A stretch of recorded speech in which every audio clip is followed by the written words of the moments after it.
আসসালামু আলাইকুম রহমতুল্লাহ। ধর্ম নিরপেক্ষ, ধর্ম নিয়ে বাড়াবাড়ি করা যাবে না। আমি মুসলমান, আমার ধর্ম ইসলাম। আমি আমার আল্লাহ তাআলার রাজি খুশির জন্য ইবাদত করব, লোক দেখানো না। উনি হিন্দু, উনি ওনার ধর্ম পালন করবে, খুব বাধা বিঘ্নিত করতে পারবে না। যিনি খ্রিস্টান, উনি ওনার মতো ওনার ধর্ম পালন করবে। প্রত্যেকটা জাতি, প্রত্যেকটা মানুষ যার যে ধর্ম সেই অনুযায়ী পালন করবে, কোনো বাধা বিঘ্নতা নাই। কিন্তু আমরা যারা ধর্মটাকে পুঁজি করে নিজের স্বার্থ হাসিল করতে চাই, আল্লাহ তাআলার কাছে আমি দোয়া করি যে আমি সহকারে এরকমটা যেন আমরা না করি। আল্লাহ পাক রাব্বুল আলামিন বলেছেন,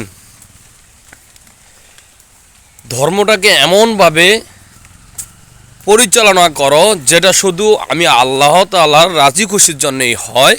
এ দুনিয়ার কোনো লোক দেখানো কিংবা দুনিয়ার কোনো মানুষ দেখানো যাতে না হয়। তাহলে সেই ধর্মটাকে যদি আমরা ব্যবসা করে নেই, নিজের স্বার্থের জন্য ব্যবহার করি, আপনিও মনে রাখবেন কাল কিয়ামতের মাঠে আপনাকে কিন্তু জবাব দিতে হবে। আপনাকে জবাব দিতে হবে। আল্লাহর রাসূল যখন ইসলাম প্রচার করছেন, ইসলাম প্রচার করছেন, দিন প্রচার করছেন, করতে গিয়া কত মাইর খেয়েছেন, সাহাবীরা অপমান হয়েছেন, কিন্তু এখন তো মাগনা দিন প্রচার করেন।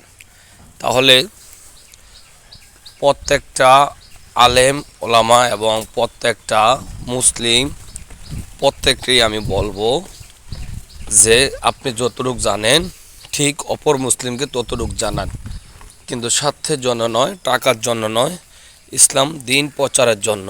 আসসালামু আলাইকুম ওয়া রাহমাতুল্লাহি ওয়া বারাকাতুহু।